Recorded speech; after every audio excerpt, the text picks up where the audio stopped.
Hi, everyone. Welcome back to the Safe Space podcast. My name is still Inyen Adomi. I'm super excited to be back here to see you. I know you guys miss me. I missed you too. And I'm promising you that this time you will see my face more often and we'll be having an amazing time in the year 2025. Today, I have a super guest with you. He's a gender advocate and a development practitioner. His name is Isaiah Ebere. Welcome, Isaiah, to our podcast today. Thank you, Ian. Thank you for inviting me, and I'm glad to be here. Thank you so much for coming. I know how long we've been trying to do this. Your schedule is a bit busy. You know, the big man lifestyle. It's okay, I understand. So the topic is gender equality, striking the right balance. So I have a question for you, right? How does International Day of the Boy Child feel to you as an individual, as a boy? Do you think it makes you feel what special? Because for me, International Women's Day, International Day of the Girl Child makes me feel really excited. You know, just reminds me of who I am. So how do you feel as an individual before we go right into the conversations? Yeah, people who bring the argument that you people should shout the way women are making noise about their own day. It's your responsibility, body to make noise, our own women. But it's not as easy as that. There's still more like systemic issues, not like men don't want to shout or men don't want to make noise. I give you an example. International Men's Day, you see a woman posting herself and say she's a single mother. So the only day we have, you didn't even see the gloss with Chris Ehe. You're still posting yourself that you're a single mother. Then we have single fathers too. That will not post them. It's how men that for some reason, it can be whatever, the women let them, and they're the one that fend for the kids alone.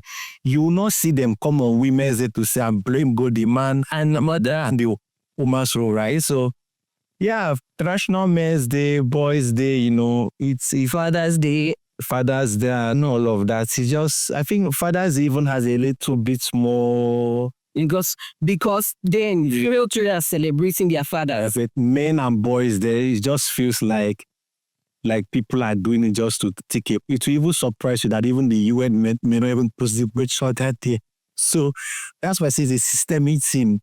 Even the United Nations and other people, the efforts they even use to post about boy child day is not the same effort as the girl child. I don't know what you mean by effort. How do you measure effort? Oh, no, the noise, the glamour, the everything. You see people, celebs doing the short videos, talking. True. You don't see that energy when it comes to the poor child. So over the years, nobody's really excited. Even me, I even forgot it's even boy child. I even forgot, right? So, but if I'm being sincere, right, I feel like 2025 International Day of the Boy Child has been one of the most celebrated. I saw schools celebrating their boys. They brought their fathers into schools. Some school did dress to represent your culture. But I personally love the celebration that happened on this international. I was so excited about it. And I feel like you have said, boys need to be celebrated more. You support gender equality. You've also expressed concern that men are now being neglected. What specific issues do you think are being ignored when it comes to men? I agree that I support women empowerment and the idea of feminism and all of that, right? It's also true that women have faced sort of like systemic disadvantages over the years, and the fight right now is even still far from being over. So those are actually facts. Right. But again, in trying to solve this problem, we are sort of creating an unequal society. What do I mean? In trying to fight for women empowerment, we are also in the same way neglecting another gender and not trying to make things fair and equal. Okay. In trying to empower women and advocate for women empowerment and all of that, we are there creating a blind spot for the boy child rights. And take, for example, the society that we are now. So many young boys are depressed.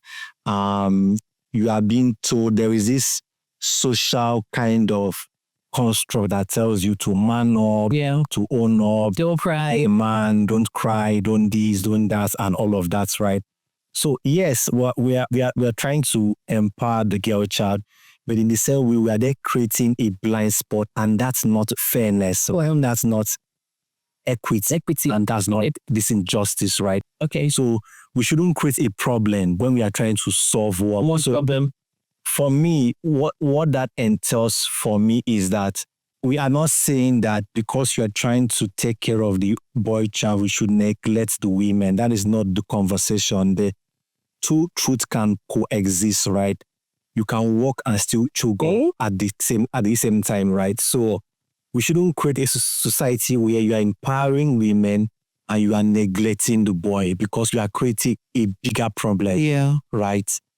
Boys, some young boys are into drugs now. There's lots of addiction. They're into drugs. There is depression. There's broken relationships. If you trace some of these things back, you can trace them back to this neglect of the boy child where they have been told to man or they have been told not to speak or be a man. There have been this narrative of that you are just to provide, just make money and provide for a woman and that's all. Just be a man, you get.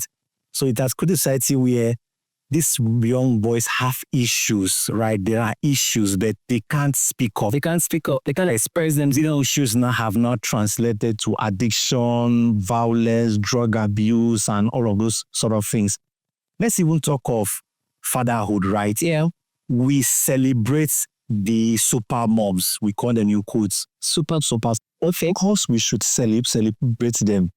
We don't talk about what it means to be a present father, especially for low-income households. Yes.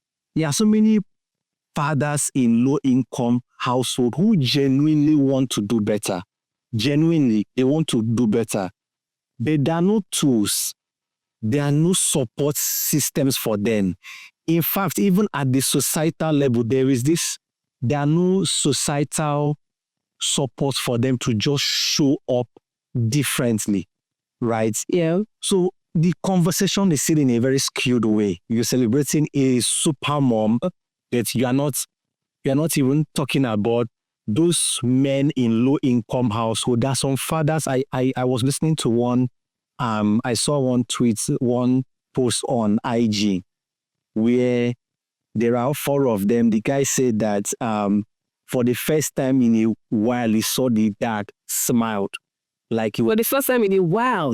So okay, well, maybe not ever. I genuinely like laughing and smiling. I wonder how they're making to smile. So he now asked, like, what's happened? The dad now said that in 25 years, for the first time, he's not thinking of school fee in the month of 4th January. Because they're all done with school. And he cannot buy clothes for himself. Cannot buy shoes for himself. Shoes, new clothes. And all I get and all of that. So, but those men, we don't celebrate them enough, right? We don't. We just celebrate the super mom who say, I'll be single mother, I'll train 4 kids, the man ran away and left me. I'm a super mom, you get. So we still always drive this story in a very skewed and one-sided way, right? So overall, let's not create a blind spot trying to solve one thing. Okay, so 2 things I want to just respond. The first is, you talked about fathers from low-income homes. I also think that even fathers from rich families, right? Some of them are not present. So this can even still apply for fathers from rich families. For instance, being a present dad is beyond providing. Yeah, of course. It's beyond providing. So you can pay the bills, you can do everything that you need to do, quote unquote, but you're not a present father. Because then you're not your children's life and all that.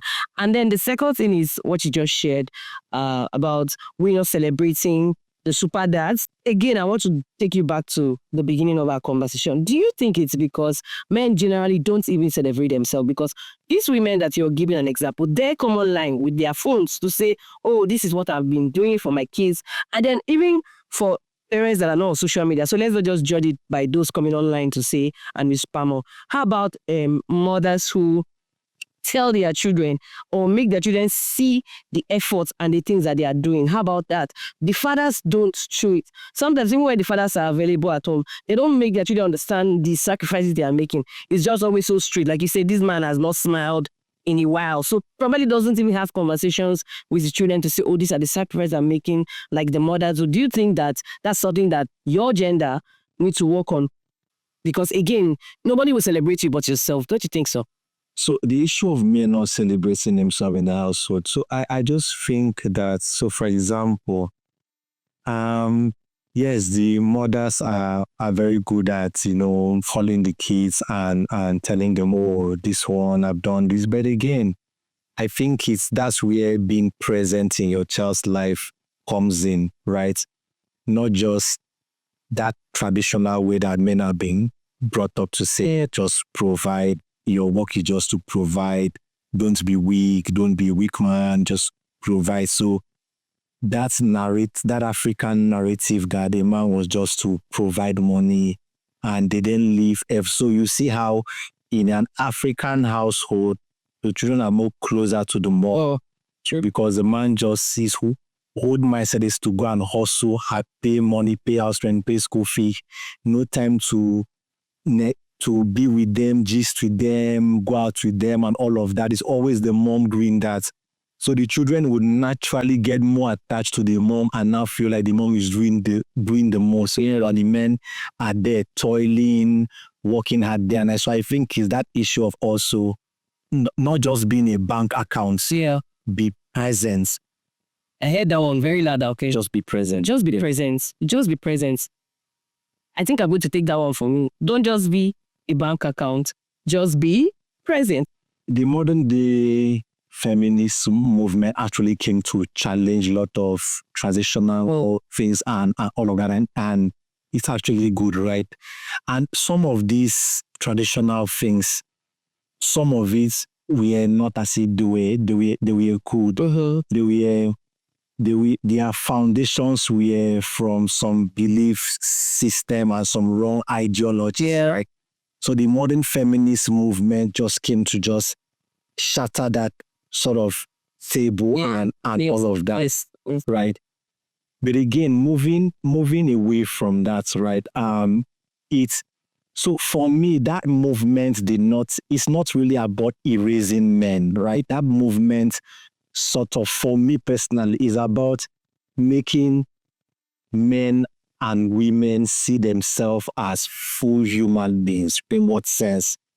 So for fatherhood, right, like what I said before, that movement have created a space where fathers should not just see themselves as bank accounts. They should be listeners. They should be present. They should learn to hug their kids, right? That movement has created that. Then for leadership, that movement have created where men should start leading with empathy and not just authority. Yes. Should not just lead because I am a man. That's why I am leading. So you should not hinge your authority on being a man. You should lead with empathy too. That movement has also created an environment where for sort of, we talked about fatherhood, leadership and responsibility. For responsibility, it has brought about sort of a shared responsibility. Yes, men are no more the only ones, which is an advantage. All the bills. So again, it's not a loss. It's more. It should even be a relief. Yes, right. It's not even a loss. But again, the deeper thing around it is that in all of this, we should. It's not about silencing the women or silencing the men or all of that. As we are trying to advocate for women to rise, right? We should also create a space where men are unlearning the old way and learning new things. Yes. As we are empowering women to rise, should also help men to evolve. Yes. Around this, right? Because if we don't help men to evolve, what will not happen is that we are not building a balance. We are creating a system where one side is silence, and silence in the long run can be dangerous. So let's help men to evolve as we're helping women to rise. That is very key. As we help women, as we empower women, we should also ensure that we're helping men to evolve. Because eventually, just like you have said, what will happen is that we are spending a lot of time empowering women, building the women, and they still go back home to these husbands, these fathers that those old mindsets and all of that. So I think that with this, one of the things we should be doing, I know that most organizations are already doing it. One of the things we should emphasize is conduct training for men, help them understand what their roles are in the family beyond just providing. I can't imagine a society where men cry, when they're allowed to cry. Men are allowed to hug their children. When you said hug, I just miss my dad. Like, I wish I hugged him a lot. There are a lot of people that I'm not sure my dad has ever told me, I love you. It's strange. If he says it, I'll think he's Ilade. You told your father that you love him. Yeah, I didn't grow up that good. Okay, now later. Okay, fine. Now we are having this conversation. This is 2025, and you're saying it yourself that we need this. My mom has told me, and I've told her. No, childhood. So now we are dealing with your gender. So I think that you boys, I'm sorry I'm using boys for this part right now, should be able to start teaching your fathers that, hey, I'm in a different generation, and in our generation, this is what things are. This is how things should be. And start by telling your dad you love him. He won't tell you. I give him a hug or give him a pet. Tell your dad, I love you. I'm not sure. When you tell him on phone, I love you, ask you what you want. But for real, it's something that you should practice. And I want you to give me the behind the scenes gist of how you reacted to the I love you. Okay. If not, why are we here? Oh, true. Exactly. Thank you so much for that response. So my next question is, some argue that men have more unspoken struggles like mental health challenges and social expectations of masculinity. Do you think the society acknowledges this struggle enough? I mean, the society as it is today. In reality, the society has not acknowledged men's mental health struggle in lots, right? A lot of young boys are depressed. So we were handed a social script that just says, man up, don't cry, be a provider, don't sound weak, don't look weak. So it's more like a social script handed over from years to years. Even if you go online on Twitter, there are people who are preaching this masculinity. Don't cry. Your job, I say, there is even this guy on Twitter, they call him Agba or something. He's indoctrinating men with ideologies like women don't love, your only work is to provide. Women don't have the capacity of loving. Wow. It's just that people are following him. Yes, and he has a lot of these followers. There's always there for what they can benefit from you as a man. The day you cannot provide, that's it. Right. So it's a social script, right? Provide. So you now see that young men now are sort of, they're having a lot of struggles, right? Dropping out from school. Yeah. They're depressed and all of that. And that has led them into different vices. They're into, some people you see that have like drug addictions. It's, if you look deeper, it's a compounded thing. They are alone. They can't share their struggles, right?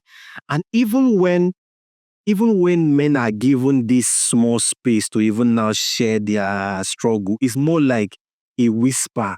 Even when they now tell them, okay, fine, we want to hear you, and they are vulnerable enough to now share how they feel. Mm-hmm. We don't even listen to what they say with compassion. So when they now talk, you now say, it's a small thing, man up and deal at the people. They now go back to their shell and they are now send all you're sharing to, right? Yes, indeed. I think it depends on generally, right? They now go back to their shell and they're now silent, right? So we should be creating. So the conversation around mental health should not really be like, it's not a gender, not a man-woman thing, right? It should be a human needs help, a kind of every conversation. I'm a human and I need help. If not, we're not creating an equilibrium society. We're creating one SQ, just one place, and the men don't have that sort of space to be here and I just see their line again. Yeah. Beautiful insight there, because as a professional, as a psychologist, I've realized that most of my clients are females. Now, not necessarily because women are the only ones that have mental issues. Men have mental issues, but they shy away from having these conversations. For therapy. You don't go for therapy. You know what? I had a conversation with someone recently and like, I think you should come in for a session. He started laughing. He said, I will send my wife instead. I'm like, no, you should. He said, no, I don't have mental health issue. I'm a man. I don't cry. But that's the problem. Yeah. Again, I will still put it back to you guys that your gender need to do better with self-care. Right. So if there's one particular issue that the boy child currently face in the society that you, let's say you become the president right now, like you could change, what would it be and why? Why is that particular issue a priority for you as an individual? If there is one issue that I would change for the boy child, is just to be able to help the boy child to learn how to lead in the right way. Right? Not How to lead in the right way. not lead because you are a man or because society have told you that you are a man. When men are taught to lead in the right way, it affects from family to other facets of the society. Okay. Statistics shows that rate in Israel is one rape case out of 3,000 women population without so much of loss. And how did they achieve it? Is grooming the male child very well for the family level, that people who are more family oriented. If we can fix our value system from the family level, right, it would affect a whole lot of things when young boys are being groomed well from the family level and they take that grooming into the larger scarcity. If we check some men who are abusive, they took that from home. They must have watched their parents very abusive. They must have seen their dad. The only thing it was to provide and shout on the woman, bring my food, bring this. So they grew up with that mindset that that's what I'm just to do, and that's how to treat a one, right? Yeah. So that sort of value reorientation, maybe the church can also help from the family and at the church level. We just help to groom men the right way to lead right. I was not expecting this response. I thought you were going to say maybe you make it compulsory for boys to assess mental health services. I was expecting you to say something, but you just said to lead in the right way. And it's so deep because everything has to do with the way people are groomed. Yes. A child comes to this world completely empty. Of course. It's how they've been trained. A child is being trained, the experiences. So how do you feel about quota systems, right? Quota systems, affirmative actions, and all the policies that have been set in place to protect women and then bring gender equality. But do you think that these policies have any disadvantage on men?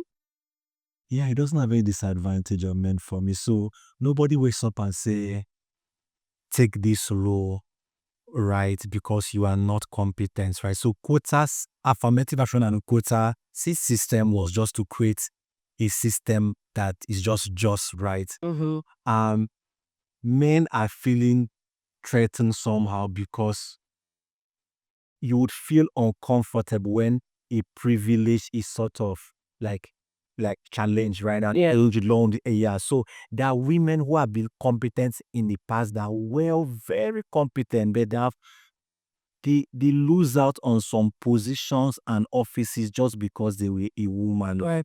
So the quota system in reality is just trying to say, let's just create a system that is just fair, that can also give women access to opportunities, right?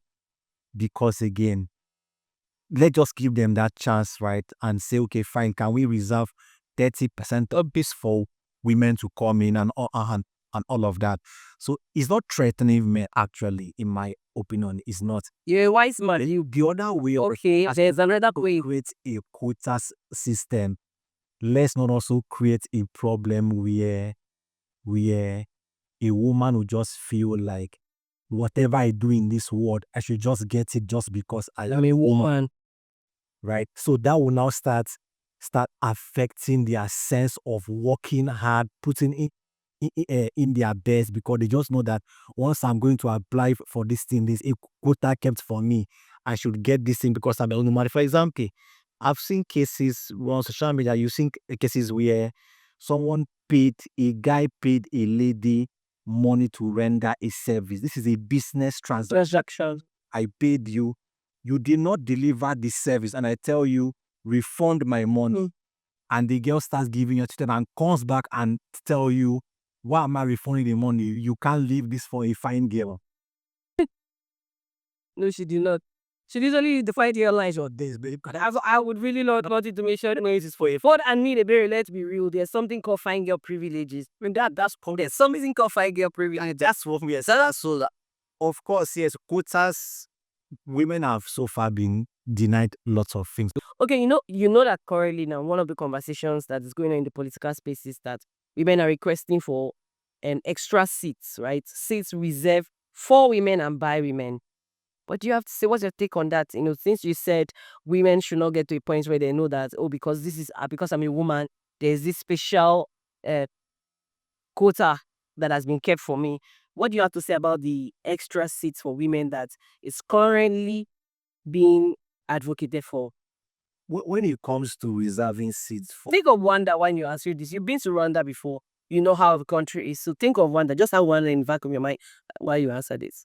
yes, so if we are reserving a seat for women, right, it's just sort of a mixed feeling. I don't have an issue with it to say, okay, let's reserve 10 seats for women, let's reserve 5 seats for women. But let us still go back to, is this a systemic problem? I give you an example. In school, I was a student leader. I was in school politics, right? Women don't buy, they made form for girls free.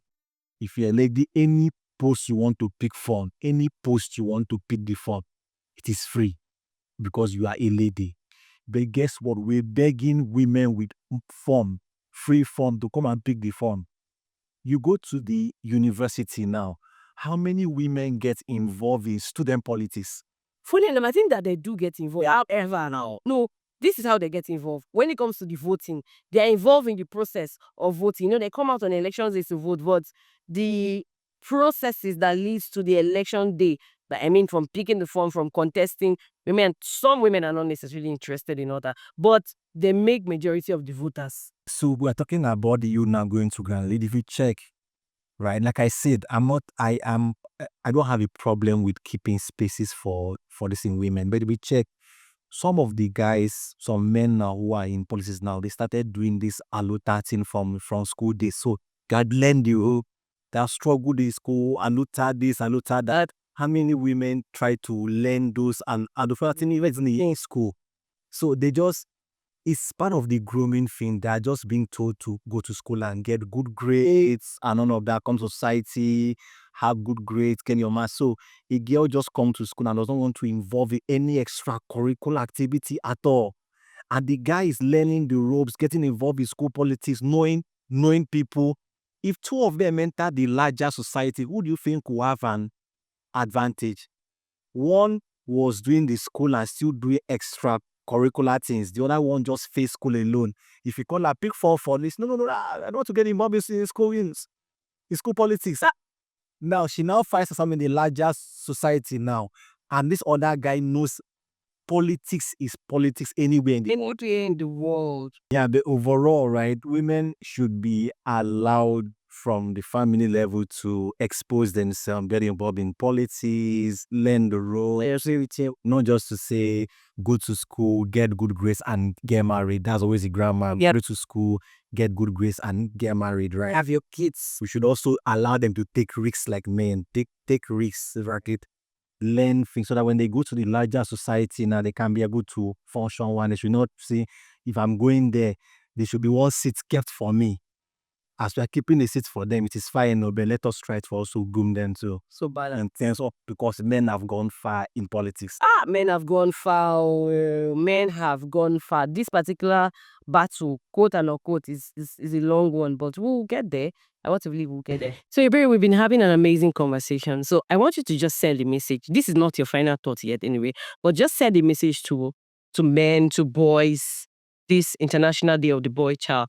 What would you say that men should do to prioritize their mental health? Because this is a mental health conversation. Even though we literally talked about politics, we've talked about everything. But what would you say to men to protect their mental health, to ensure that they prioritize self-care? So I'll just say simple that men should learn to speak up. Men should learn to men should just learn to show up, and men should also learn to be vulnerable. Vulnerability. society tells you to man up, to be strong, not to be weak, be masculine, be this, be that, but just I feel we should also prioritize to learn to be vulnerable, learn to speak up, learn to seek help. Yeah. Right. And just learn to do all of these things. And also learn to be a good leader. Just learn to be learn to lead, right. Learn to be a good leader, learn to speak up, learn to be vulnerable, learn to cry. Can I add that part? Yeah. Please cry. You are allowed to cry. You're allowed to shed tears. You're allowed to feel emotional.